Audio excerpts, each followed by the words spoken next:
This is Democracy Now!, democracynow.org, The War and Peace Report. I'm Amy Goodman with Nermeen Sheikh. We're continuing to look at the shocking new Pennsylvania grand jury report that has revealed how more than 300 Catholic priests sexually abused 1,000 children and possibly thousands more over 7 decades, and that the church leadership covered up the abuse. We're joined now by two guests. Sean Doherty is with us. He was molested by a priest from Altoona-Johnstown Diocese in Pennsylvania for 3 years, starting when he was 10 years old. The priest responsible, George Kocharczyk, has been defrocked. Even though the FBI determined he was a child predator, the priest cannot be tried as such because of expired statute of limitations.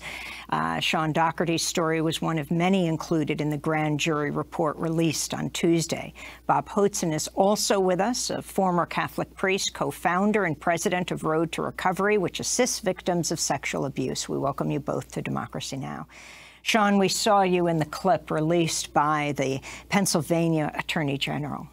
Talk about what happened to you, how old you were, and when you blew the whistle or told anyone.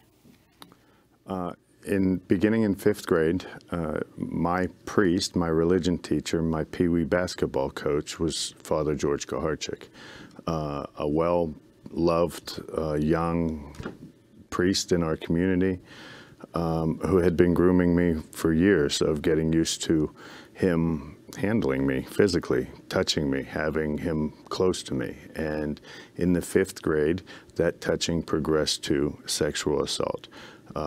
George Kocharczyk, to this day, I believe he must have, my belief is that he has a personal infatuation with male genitalia. I believe from the patterns and the things that he did throughout the 3 years, I believe he was testing us to see, he wanted to know the exact day that we were going to be sexually mature, in my opinion. And that progressed to one-time digital penetration in a shower when I was 13. I did not like that experience at all, and I gave him a look in the shower, and surprisingly, it ended for me that day in the shower. Unfortunately, for some of my friends, it continued for them. Do you know how many people were involved? How many children? He admitted to the Altoona-Johnstown grand jury to being close to 12 boys. I imagine it's a much bigger number than that. And when did he admit this?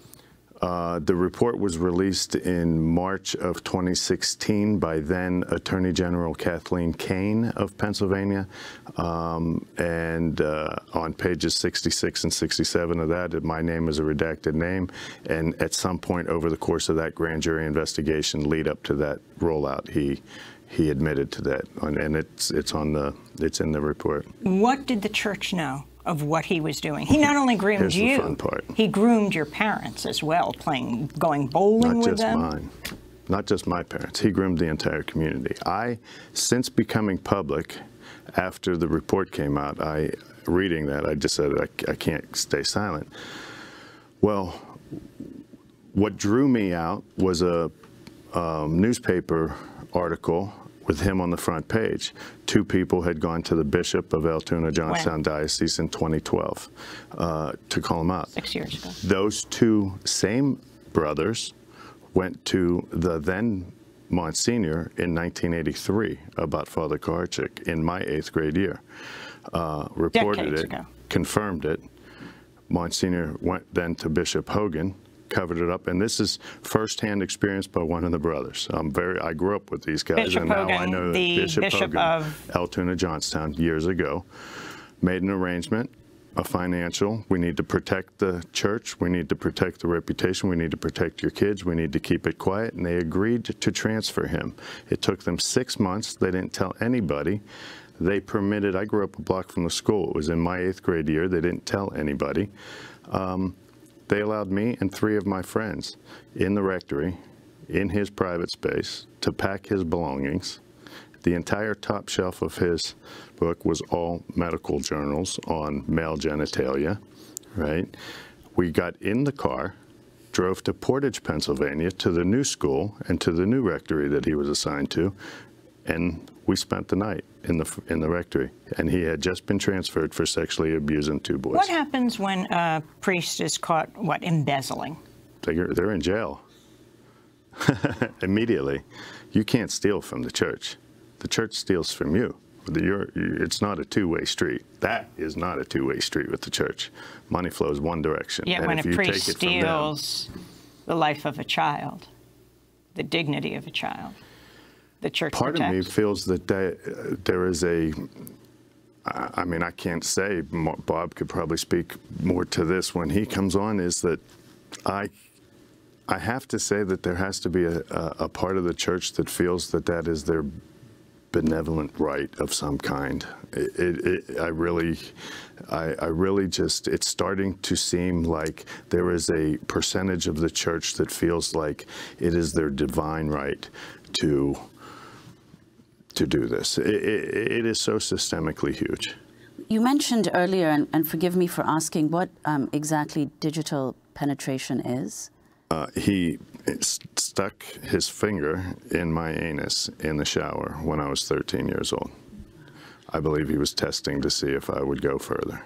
Could you talk about also the issue of the statute of limitations and what that means for survivors like yourself?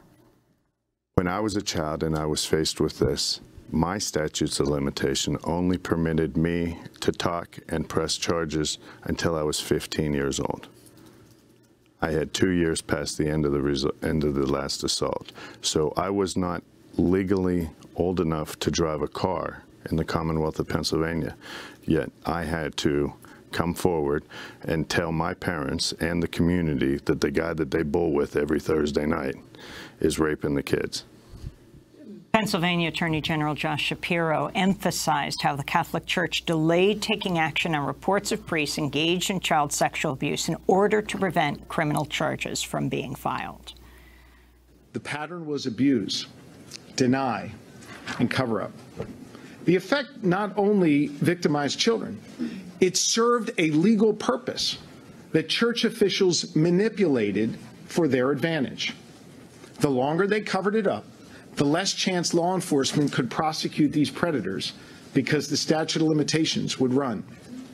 As a direct consequence of the systematic cover-up by senior church officials, almost every instance of child sexual abuse we found is too old to be prosecuted. That's Pennsylvania Attorney General Josh Shapiro. I want to bring a former priest into this conversation. That's right, Bob Hotzen, former Catholic priest, president of Road to Recovery.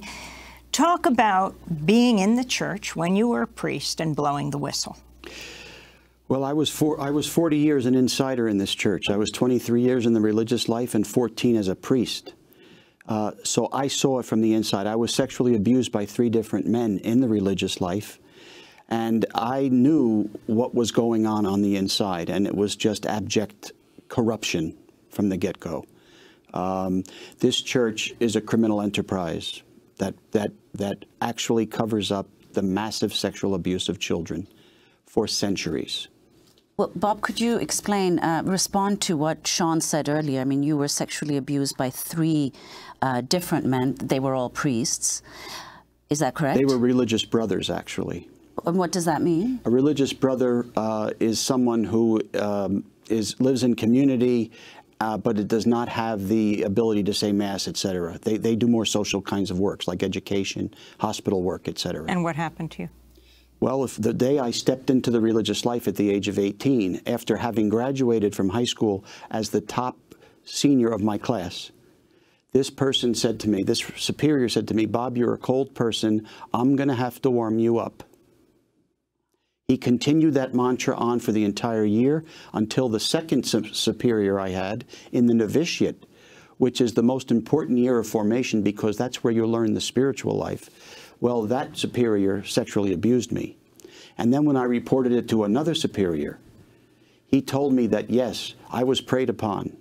But that night he crept into bed and sexually assaulted me in the same way that I had described to him several hours previously. So do you agree with what Sean suggested, that part of the church is their belief that they have some kind of benevolent right? Oh, absolutely. What this is a massive abuse of power. And then it's exhibited in the sexual abuse of not just children, but teenagers and vulnerable adults as well. And it's also part of the reason why financial crimes are committed within the church. So every aspect of dysfunction is exhibited because of the abuse of power. So talk about when you came forward in a big way. It wasn't actually when you were being sexually abused, though you were repeatedly. Yes. In 2003, I testified before the New York State Legislature, and I was a priest at the time. I was directing 2 schools in the inner city of Newark, and I called for the resignation of any bishop in the United States who has covered up child sexual abuse. 3 days later, I was called into the chancery of the Newark Archdiocese and fired by my bishop for speaking out. And they said explicitly to you that you're being fired because you spoke out? Oh, yes. I was told that my language was too volatile at the hearing in Albany, and the bishop asked me to tone down my language. And then they slid a letter across the table at me, and it said that you're fired, effective immediately. Now, they didn't take away my priestly faculties then. But in 2005, when I turned around and sued him for doing all of these retaliatory things, then they put me on complete suspension, and I wasn't able to function as a priest at all. Now, you blew the whistle at a Catholic high school. Explain. This Yes. wasn't when you were being abused, Right. but you felt that the, what, principal? Well, having been abused as a child and also as a teenager, my antenna, has been up for a very long time. So in 1981, when I was stationed at a high school in Boston, Catholic Memorial High School, the chaplain of the school used to go into the athletic locker room with a camera. He would go into the shower room. So I saw this. I went immediately to the headmaster and I said, this has to stop. He has to be out of here. Well, he happened to be the 3rd highest ranking member of the Archdiocese of Boston at the time. He was the vice chancellor. His name was Fred Ryan. And Monsignor Fred Ryan was sexually abusing, I thought, 2 kids in particular. I went to the headmaster. I told him. The headmaster said, oh, no, he's a wonderful priest. We're not going to do anything about this. 20 years later, those 2 young men went public with their abuse. And that's really what started Road to Recovery, because I went back to Boston every week from then on to help them in their recovery. And I apologized profusely to them for not screaming more loudly in 1981. Sean, could you elaborate on the point that Bob made? I mean, on the one hand, the scale of this grand jury report, I mean, 1,000 survivors of sexual abuse, over 300 priests implicated, and yet, obviously, there has been a massive cover-up. Could you say who you think, how many people have been responsible for that cover-up, how many people are complicit, and what you think should happen? There's really no current way to tell how many people are involved in the cover-up. I mean, the Roman Catholic Church is a massive organization that has many hands and fingers that are willing to help. It's not hard. It hasn't been hard for them to find an enabling ear to bend. So they are having a lot of help. What should happen as a result of this? These are crimes. Massive amounts of crimes have been committed, and crime deserves a punishment. Use a little of the Catholic tough love with the Catholic Church. The legislative end of this in Pennsylvania, I have been to the Capitol regularly for the last 2.5 years since becoming public to pass very common sense legislation that Representative Mark Rozzi of Berks County, also a rape victim of the church. He was raped in a shower at 13, which is why he's a representative, and he's pushing for this legislation. The Republican-controlled Senate in Pennsylvania that is dominated by lobbyists from the Insurance Federation, from the Catholic Conference, will not let it go. What is the Insurance Federation? The insurance agents don't want this law to go through either, because they're the ones that are going to be set foot in the bill. The church only does it. They don't pay for it. And explain what the Catholic Conference is. The Catholic Conference is a conference of bishops in the country that get together, even though each individual diocese is run individually by each individual bishop. They only have that control of their diocese. They do meet, and on certain aspects of the religion and activities, I believe they come to a common consensus. They argue with, I think it's just like our political arena, and when they come to a consensus, that's it. Is there something particular about Pennsylvania, or are we going to see this? This is a grand jury report just out of Pennsylvania. It's 300 priests are saying, they say 1,000 young people, children, girls and boys, but probably thousands and thousands more, the Attorney General found. I've been told, and it's being reported, that they have over 100 calls in 12 hours to the hotline since it's been released. This is an open investigation. It is on continuing. I believe those numbers are very conservative. And yet, where is Pope Francis on all of this? Pressure is growing. He hasn't responded. The church sex scandals continue to grow across the globe. I'm talking about sex abuse scandals. Earlier this week, former Australian Archbishop Philip Edward Wilson was sentenced to 12 months of house arrest. He's the most senior Catholic official in the world to be found guilty of concealing the sexual abuse of children. That was Australia. In late July, the former Archbishop of Washington, D.C., Cardinal Theodore McCarrick, became the highest-ranking Catholic leader in the United States to resign after he was accused of abusing a number of boys as young as 11 years old. Meanwhile, Tuesday, authorities in Chile raided the headquarters of the Catholic Church's Episcopal Conference as part of a widespread investigation into sex abuse. Well, former Father Bob, what is your response? Well, just anecdotally, in 1994, when I was considering leaving the Irish Christian Brothers and going to be a priest, I asked the vocation director in the Newark Archdiocese, has Archbishop McCarrick stopped sleeping with the seminarians? It was known by everyone. And he assured me that he had, and that the papal nuncio and that another bishop had intervened and stopped it. But what we're talking about here is it's worldwide. It's not going to stop unless the outside agencies, like the federal governments, 2 years ago, 32 organizations led by Road to Recovery and Catholic whistleblowers approached the Obama administration and pleaded for a national commission to investigate the Catholic Church's clergy sexual abuse problem.